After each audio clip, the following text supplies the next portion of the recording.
When a computer or a physicist attempts to solve a product of antisymmetric tensors, they must sift through a vast field of possible index combinations.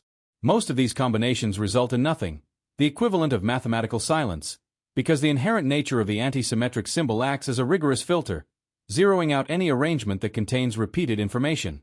A discrete step occurs only when the system encounters a perfectly unique, valid permutation. At these precise moments, the running total jumps upward, ignoring the surrounding noise of zeros.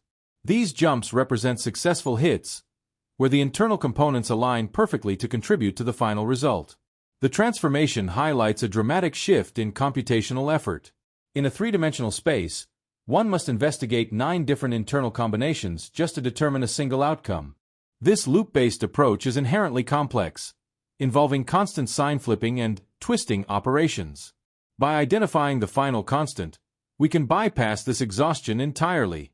We replace the tedious process of checking every permutation with a direct scaling operation. This effectively restores symmetry to the problem, proving that what appeared to be a complex sequence of rotations is actually just a straightforward identity multiplied by a specific factor. The final value that the running total reaches is essentially a permutation counter. This number represents the degrees of freedom, or the various valid paths available for internal indices to arrange themselves without canceling out. As we move into higher dimensions, the number of these valid internal paths grows factorially because the complexity of potential arrangements increases. In 2 dimensions, there is only a single non-zero path for the shared index to follow, resulting in a scale of 1. In 3 dimensions, the internal space allows for 2 distinct arrangements, and the total climbs to 2. By 4 dimensions, the degrees of freedom expand further, requiring the running total to make 6 successful hits to reach a final constant of 6.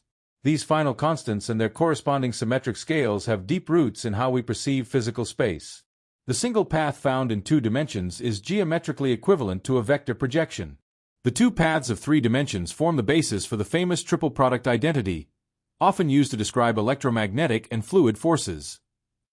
The 6 paths of 4 dimensions represent the scaling of a hypervolume, reflecting how antisymmetric components align to measure space in higher reaches of physics.